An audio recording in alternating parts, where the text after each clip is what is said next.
నమస్కారం అండి మధు గారు. నమస్తే. టెక్నాలజీని అందిపుచ్చుకోవటంలో ఆంధ్రప్రదేశ్ ముందుంటుంది అని చెప్పి కూడా ఇప్పుడు మరోసారి నిరూపితమైందని అనుకోవచ్చేమో దీని ద్వారా. అండ్ ముఖ్యంగా దీంట్లో 161 ఈ సేవలు ఏవైతే ఉన్నాయో మొదటి విడతలో కొన్నైతే 80 సెకండ్స్‌లోనే ప్రజలకు అందుబాటులోకి వచ్చేస్తాయి. అంటే కొన్ని 80 సెకండ్స్‌లోనే పని అయిపోతుంది అని కూడా చెప్పడం జరిగింది. అండ్ నెక్స్ట్ ఏదైతే సేవలు మళ్ళీ యాడ్ చేయబోతున్నారో వాటిల్లో టీటీడీ టికెట్స్ కూడా ఉండబోతున్నాయి అంటున్నారు.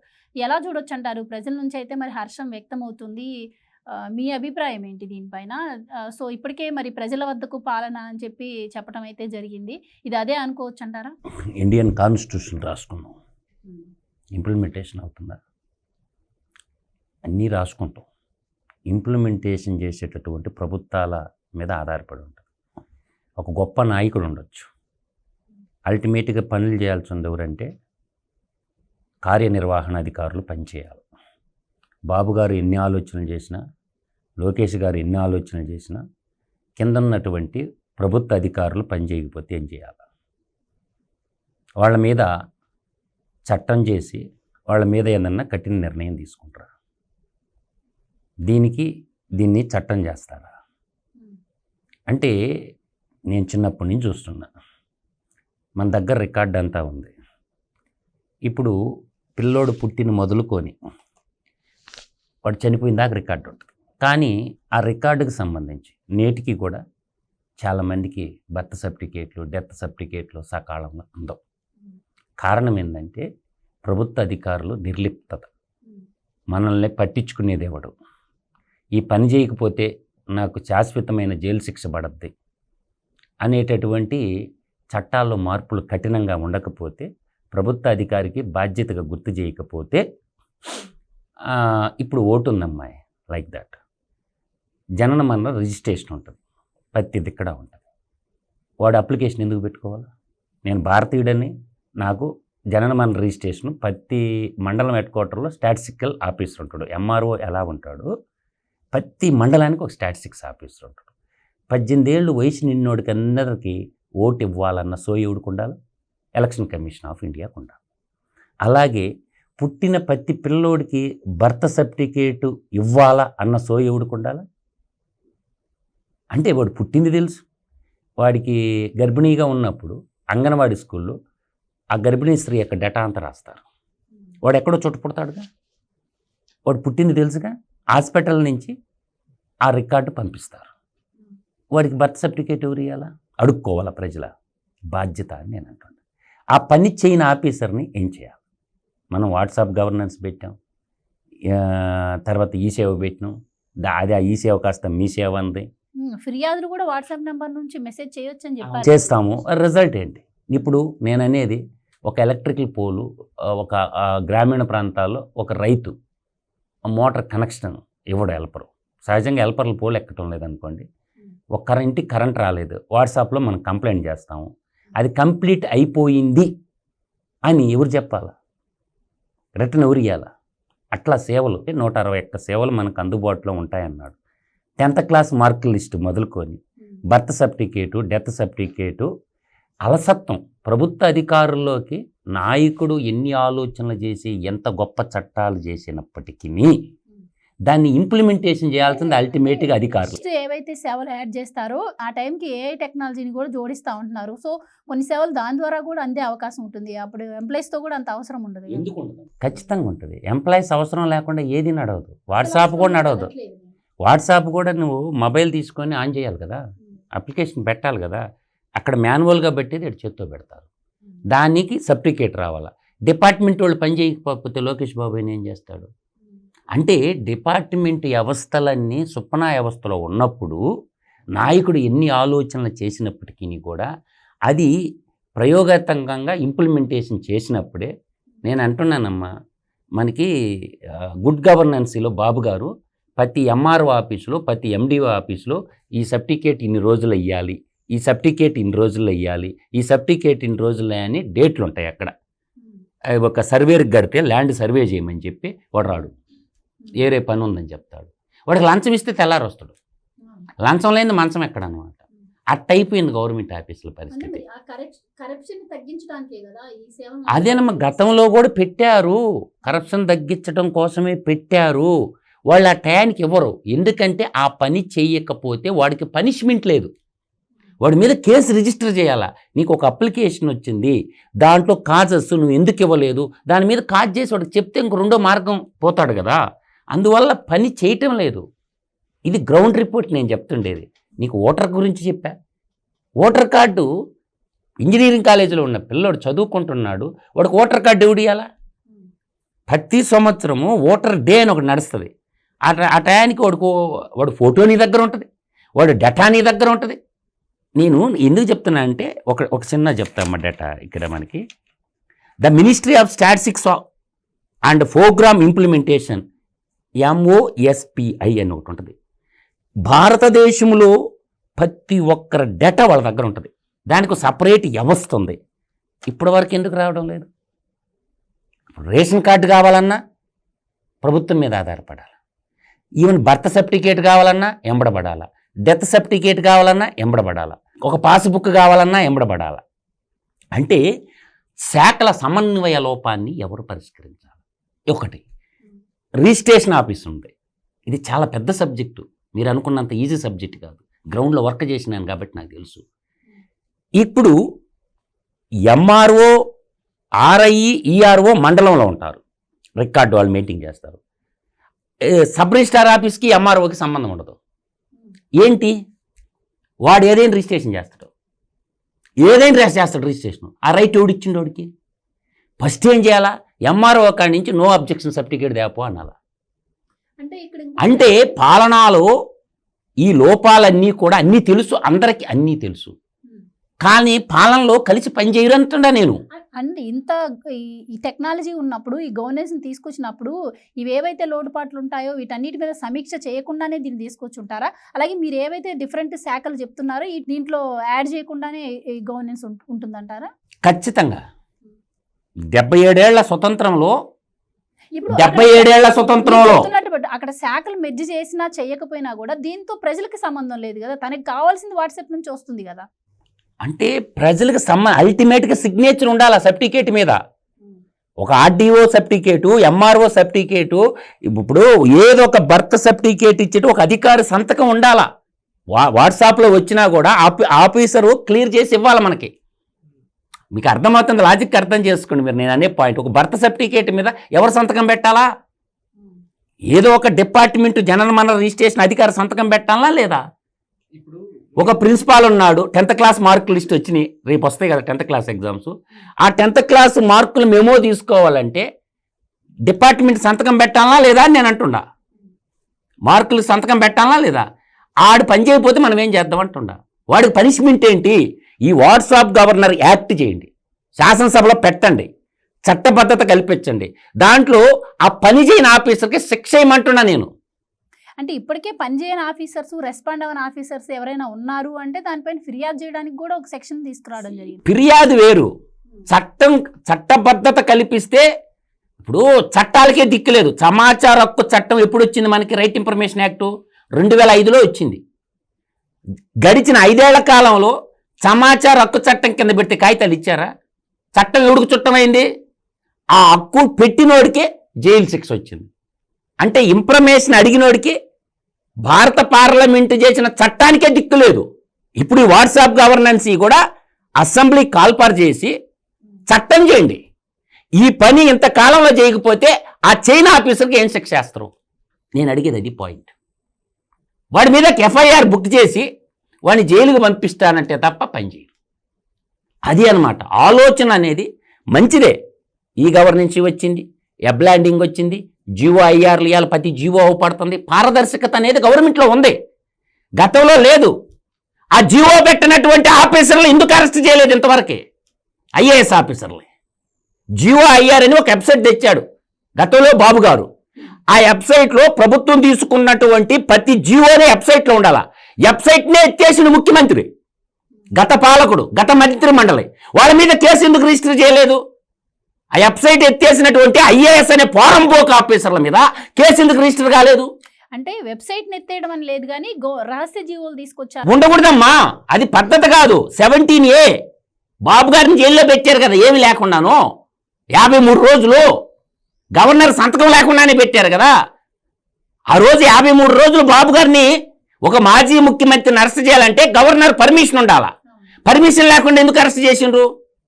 సో ఆ రోజు గవర్నర్ సంతకం పెట్టలేదు కదా, లోపల పెట్టిండా లేదోడా. అందువల్ల నేనంటుండేది అంటే ఒక పార్లమెంటేరియన్ని అరెస్ట్ చేయాలంటే గుర్తుపెట్టుకోండి, లోక్సభ స్పీకర్ అనుమతి కావాలా. ఆ లోక్సభ స్పీకర్ అనుమతి లేకుండా రఘురామ కృష్ణరాజును RRRని చంపేయాలని ఒక మరణదండన విధించాలని ప్రణాళిక చేసుకున్నారా లేదా? వాడిని ఏమన్నా చేయగలిగినారా? ఈ IAS ఆఫీసర్లు, ఈ పోలీస్ వ్యవస్థ అదే పోలీసు వాళ్ళు చెత్తకది కొట్టించిందే. అలాగే నేను అంటుండే పాయింట్, వ్యాలిడ్ పాయింట్ ఏంటంటే లోకేష్ గారు చేసింది మంచి పని. కనీసం కొంతమంది ఆదివాసీలు ఉంటారు, SC ST ట్రైబల్ ఏరియాలో ఉంటారు, వాళ్ళకు కూడా అందుబాటులో రావాలా అంటే దీన్ని చట్టబద్ధత చేయమంటున్నా. ఈ గవర్నెన్స్ని అసెంబ్లీలో పెట్టి చట్టం రూపకల్పన చేయండి. దాంట్లో శిక్షల పనిష్మెంట్ ఇవ్వండి. ఎన్ని సస్పెండ్ చేస్తామనో లేకపోతే ఉద్యోగం నుంచి సస్పెండ్ చేస్తామని చెప్పి చట్టబద్ధత కల్పించమంటుండ. మంచి పనిని ఎప్పుడు ఆహ్వానించాలా. ఇప్పుడు ఐటీని ఆహ్వానించాం, ఇప్పుడు AI అంటున్నాం. ఐటీ వచ్చి మనకి దాదాపుగా 25 సంవత్సరాలు అయిపోయింది. అప్పుడు ఇన్ఫర్మేషన్ టెక్నాలజీ అంటే కొంతమంది ఏమన్నారు, కంప్యూటర్లు కూడుబడతాయి అన్నాడు. ఆ కంప్యూటర్లే లక్షల రూపాయల జీతాలు ఇచ్చినాయి. ఇవాళ ఆర్టిఫిషియల్ ఇంటెలిజెన్స్ అంటుంటే ఇవాళ ఏమంటున్నారు, ఎగతాళి చేస్తున్నారు. నిన్న కేరళలో ఒక కేసు ఆర్టిఫిషియల్ ఇంటెలిజెన్స్ ద్వారానే సేధించి వాడికి పనిష్మెంట్ శిక్ష చేశారు. కేరళలో రీసెంట్గా ఆర్టిఫిషియల్ ఇంటెలిజెన్సీని వాడుకొని పనిష్మెంట్ పడింది. ఎవిడెన్స్ సృష్టించారు పోలీసు వాళ్ళు. మొదట్లో ఏది కూడా తెలియనప్పుడు మనకి తెలిసింది కంట్లో నిల్సంతా, మనకు తెలియంది భూగోళం అంతా అని నేను ఎప్పుడు చెప్తుంటా. మనకు తెలిసిందేమో కంట్లో నిల్సంతా, మనకు తెలియంది భూగోళం అంతా. కాబట్టి నేనంటుండేది ఏంటంటే వాట్సాప్ గవర్నర్ వచ్చింది, వేర్ అప్రిషియేటెడ్. లోకేష్ని ఒక బాగా చదువుకున్నాడు, స్టాన్ఫోర్డ్ యూనివర్సిటీలో వరల్డ్ బ్యాంకులో పనిచేసినాడు, అతనికి సాధక బాధలని చూసాము, కాదని మేము అంటాంలా. దాన్ని చట్టబద్ధత కల్పించమనేది నా యొక్క డిమాండ్. రైట్. గతంలో మనం చూసాం జగన్మోహన్ రెడ్డి హయాంలో వాలంటీర్లను అడ్డుపెట్టుకొని ఈవెన్ వాళ్ళకి రావాల్సిన పెన్షన్లో కూడా వీళ్ళు సగం నొక్కేసిన విధానం, ప్రతి పనికి కూడా వాళ్ళ మీద ఆధారపడాల్సిన విధానం. కాకపోతే ఇప్పుడు ఈ వాట్సాప్ గవర్నెన్స్ ద్వారా 80% ఆల్మోస్ట్ 90% కరప్షన్కి తావు లేకుండా ఉంది. ఇందాక మీరు ఒక మాట అన్నారు, చట్టం తీసుకురావాలి అని చెప్పి. అండ్ ఒక 10% కరప్షన్, అది కూడా ఎక్కడ దాదాపు 560 సేవలంటే ఎక్కడా కూడా ప్రభుత్వ ఆఫీసులకు వెళ్లాల్సిన అవసరం లేదు. ఒక్క MRO సంతకాలు, ఈ సంతకాల కోసం మాత్రమే వెళ్లాల్సిన అవసరం ఉండొచ్చు ఫ్యూచర్లో మేబీ. సో వాటి కోసం ఎక్కడ కరప్షన్ జరిగే అవకాశం ఉంటుంది తప్ప 90% ఎక్కడ ఉండే అవకాశం అయితే కనిపించట్లేదు. సో దీనికోసం ప్రత్యేకంగా కొన్ని టెక్నికల్గా లేకపోతే దానికి ఏదైనా ఆప్షన్ ఆలోచించాల్సిన అవసరం కన్నా కూడా చట్టం చేయాల్సిన అవసరం ఉందంటారా? మీరేం చెప్తారు? అమ్మా, ఎన్ని చట్టాలు చేసినా పనిచేసేవాడు పని చేయకపోతే, ఎన్ని గవర్నెన్స్లు తెచ్చినా పనిచేసేవాడు పని చేయకపోతే కరప్షన్ ఫ్రీ ఇండియా అనేది మర్చిపోండి. స్వతంత్రం వచ్చిన నాటి నుండి నేటి వరకు కూడా కరప్షన్ అనేది ఏ ఏటికి ఆ ఏడు పెరుగుతూ పోతుందే తప్ప కరప్షన్ ఫ్రీ ఇండియా అనేది నాకు తెలిసి మళ్ళీ గ్లోబ్ రిటర్న్ అయిపోయి మళ్ళీ స్టార్ట్ అయితే తప్ప జరగని పని, అది ఇంపాసిబుల్. కరప్షన్ ఫ్రీ అనేది జరగదు, అది వదిలేయండి. దాని ఆ మ్యాటర్, కరప్షన్ అనేది చాలా పెద్ద subject. Digital India, make in India, ఈ వాట్సాప్ గవర్నెన్స్ అనేది డిజిటల్ ఇండియాలో ఒక one kind of part. So digital India, make in India రెండు కాన్సెప్ట్లు కూడా మనం ప్రతి ఒక్కరు నేర్చుకోవాల్సిందే, ఇంప్లిమెంటేషన్ చేసుకోవాల్సిందే. నేను అంటుండేది ఏంటంటే డిజిటల్ కరెన్సీ వచ్చింది, రిజర్వ్ బ్యాంక్ ఆఫ్ ఇండియా నోట్ల ముద్రను ఆపేసుకోవచ్చు, ఇంకా నోట్లు ప్రింటర్ చేయాల్సిన అవసరం లేదు, ఖర్చు తగ్గిపోతుంది. ఇప్పుడు అదే కదా PhonePe, Google pay, WhatsApp pay. అంటే దాని అర్థం ఏంది? కరప్షన్ ప్రింటింగ్ గుద్దాల్సిన అవసరం లేదు, దానికి ఒక నెంబర్ అటు ఇటు, ఇంకా బ్యాంకులతో డబ్బులు పోయే పని లేదనమాట. అంటే an ఐడియా చేంజ్ అవుతుంది అనమాట. ఇప్పుడు వాట్సాప్ గవర్నర్స్ తెచ్చారు, మంచిదే. నేను అంటుండే పాయింట్ ఏంటంటే ఇప్పుడు ఒక రైతు ఫార్మరు సబ్ డివిజన్ కావాలా, భూమి ముటేషన్ చేసిన తర్వాత సబ్ డివిజన్ కావాలా, దాన్ని ఎలా చేస్తాం? సబ్ డివిజన్కి అప్లికేషన్ పెడితే వచ్చి చేస్తాడా? సింపుల్గా చెప్తాడు. అంటే గ్రామీణ ప్రాంతాల్లో ఉన్నటువంటి రైతాంగం ఈ రోజుకి కూడా మనకి, మీరు ఏ సెక్టార్ తీసుకున్నా GSDP అంటాం మనం, ఒకటి బాగా గుర్తుపెట్టుకోండి. అగ్రికల్చరు మనకి ఎక్కువగా GSDPలో సర్వీస్ సెక్టార్కి ధీటుగా ఇస్తుండేది ఆంధ్రప్రదేశ్కి అగ్రికల్చర్ సెక్టార్. మీరు గుర్తుపెట్టుకోండి, వ్యాలిడ్ పాయింట్ ఎందుకు చెప్తున్నానంటే కాగ్ ఇచ్చిన రిపోర్ట్లో అదే చెప్తాను నాకు కొంత కింద. జిఎస్డిపి అనేది అగ్రికల్చర్ నిన్న మనకి ఇచ్చినటువంటి రిపోర్టే చెప్తున్నా నేను. 21/22లో జిఎస్డిపి వాటా 4,66,911 రూపాయలు సర్వీస్ సెక్టార్ ఇస్తే జిఎస్డిపి, అదే అగ్రికల్చర్ వచ్చి 3,93,014 కోట్లు ఇచ్చింది. అదే ఇండస్ట్రీ సెక్టార్ వచ్చేసరికి జిఎస్డిపి వచ్చేసరికి 2,48,159 కోట్లు. అగ్రికల్చర్ రంగంలో ఈ వాట్సాప్ నేను ఎందుకు ఈ వ్యాలిడ్ పాయింట్ లేవనెత్తినానంటే, జిఎస్డిపిలో దాదాపుగా పర్సంటేజ్ తీసుకున్నా కూడా హెవీ పర్సంటేజ్ అగ్రికల్చర్ నుంచి ఉంటుంది. దాంట్లోకి సంబంధించిన సేవలు చాలా ఉంటాయి. కౌలుదారు రైతు సర్టిఫికేట్ ఇవ్వాలా, భూముల్ని పాసుపుస్తకాలు ఇవ్వాలా, తర్వాత ఇంకొక పాయింట్ ఏంటి, భూముల్ని సబ్ డివిజన్ చేయాలా, రైతులు వాడేటటువంటి యంత్ర పరికరాలు అవసరమైన పెస్టిసైడ్స్, ఫర్టిలైజర్స్, తర్వాత సీడ్స్, హార్టికల్చర్ రంగంలో సింక్లర్స్, హార్టికల్చర్ రంగంలో వచ్చేటటువంటి పనిముట్లు, వీటిని కూడా వాట్సాప్ గవర్నర్లో తీసుకురండి. రైతు ఎన్నుముక, బ్యాక్ బోన్ ఆఫ్ ఇండియా. కాబట్టి ఈ రైతుకు సంబంధించినటువంటి ఏ అయితే ఉన్నాయో రైతుగా గుర్తించడం, కౌలు రైతులు కావచ్చు, విత్తనాలు ఇత్తు మొదలుకొని ఇత్తనం పంట చేతికొచ్చిన దాకా, అంటే పంట అమ్ముకునేదాకా వాట్సాప్ గవర్నర్లో చేయగలరా అంటే, నేనంటుండేది ధాన్యం పంట పండించినటువంటి ధాన్యం పంట ఇదిగో ఈ రైతు దగ్గర ఇన్ని క్వింటాల్ స్టాక్ ఉంది, ఒరే అనుకుందామమ్మా, రేపు రకరకాల గ్రేడ్స్ ఉంటాయి, దాన్ని కూడా వాట్సాప్ గవర్నర్లకు తీసుకురండి. ఒక మిల్లెట్స్ పండిస్తారు, సజ్జలు, రాగులు, మల్టీ క్రాప్స్ పండించే రైతులు ఉంటారు. వాళ్ళు క్రాప్ మనకి శాటిలైట్ ద్వారా ఏం చేస్తున్నారంటే క్రాప్ని అగ్రికల్చర్ ఆఫీసర్లు రికార్డ్ చేస్తుంటారు. అంటే 3 నెలలకు పండే పంటలు ఉంటాయి, 6 నెలలకు పండే పంటలు ఉంటాయి, సీజనల్ క్రాప్స్ ఉంటాయి. వీటన్నిటికి కూడా మనం ఆ మార్కెట్కి సంబంధించింది, ఆ రైతుకు సంబంధించినవి చాలా ఉంటాయి. వాటిని రికార్డు చేసే ప్రక్రియ కూడా దీంట్లోనే వస్తుందా వాట్సాప్ గవర్నెన్స్లో? ఇవాళ పురుగు మందుల రేట్లు ఉంటాయి. ఇష్టానుసారంగా వాట్సాప్ గవర్నెన్స్లో ఒక రైతు కొట్టుకునేటటువంటి మందు కంపెనీలు ఏవైతే ఉన్నాయో వీటి ధర ఎంత అని చెప్పి ఒక మెసేజ్ పెడితే ఇవ్వగలరు అగ్రికల్చర్ డిపార్ట్మెంట్. కాబట్టి మంచి విజ్ఞాన్ని స్టార్ట్ చేసింది కాబట్టి లోకేష్, ప్రధానంగా నేనేమంటున్నానంటే అగ్రికల్చర్ సెక్టార్ మీద అగ్రికల్చర్ సెక్టర్ ఇప్పుడు ఎనిమల్ హస్బెండరీ ఉంటుంది, Animal husbandry department, fisheries department, agriculture department, sericulture department, ఈ ఎక్కువ ఉపాధి చూపించే డిపార్ట్మెంట్లు, ఎక్కువ ఎంప్లాయ్మెంట్ క్రియేషన్. ఇప్పుడు జిఎస్డిపిలో కూడా వీటి పాత్ర అమోఘంగా ఉంటుంది. కాబట్టి వీటి సేవలకు సంబంధించినటువంటి సర్టిఫికేట్లు ఏ విధంగా ఇవ్వగలరు? ఒక పవర్ ఎలక్ట్రిసిటీ బిల్, ఒక ఎలక్ట్రిసిటీ పేమెంట్ కడుతున్నాం, సో 0 వాట్స్ ఉన్నా కూడా బిల్లు కట్టాల్సి వస్తుంది. అసలు ఏమి వాళ్ళ కరెంటు 3 months నుంచి అయితే ఏమి వాడు ఎక్కడన్నా బయటికి పోయాడు, వాడు కూడా ఎందుకు బిల్లు కట్టాల్సి వస్తుంది? కరెంట్ అసలు యూజ్ చేసుకోకపోయినా బిల్లు కట్టేటటువంటి పరిస్థితికి వస్తుంది. ఇది గత నుంచి ఉంది కదా, మినిమం యూనిట్స్ అని ఉంటాయి. ఆ మినిమం అసలు ఉండదమ్మా. అసలు అంటే వాడుకోని అసలు ఏమి కరెంటు 0 యూనిట్లు వాడుకోకపోయినా ప్రజల దగ్గర డబ్బు మనం ఎలా తీసుకుంటున్నాం? అంటే కరెంటు ఏదైనా కావచ్చు, ఉత్పత్తి ఏదైనా కావచ్చు, మనం వస్తువుకు ధర చెల్లిస్తాం కదా. అట్లా నేను అంటుండేదంటే అగ్రికల్చర్ రంగంలో, సెరికల్చర్ రంగంలో, తర్వాత నేను అంటుండేది ఏంటంటే హార్టికల్చర్ రంగంలో ఎనిమల్ హస్బెండరీ కీలకమైంది. ఇవాళ మేకలు పెంచుకుంటుంటారు, గొర్రెలు పెంచుకుంటుంటారు, వాళ్ళకి ఇన్సూరెన్స్ ఉండాలి. ఏది ఇన్సూరెన్స్ అప్పుడు అవి కూడా వాట్సాప్ గవర్నర్లో తీసుకొస్తారా? పశువులు ఉంటాయి, మిల్క్ రంగం, మిల్క్ లేని సమాజం నడవదు కదా. పశువులు, మేకలు, గొర్రెలు ఉంటాయి, మనుషుల కాడికి ఎక్కువ ఉంటాయి జీవాలు. వాటికి సడన్లీగా జబ్బు వచ్చి చచ్చిపోతే మనం ఇన్సూరెన్స్ కడుతుంటారు, ఆ సర్టిఫికేట్లు కూడా దీంట్లో వస్తాయా?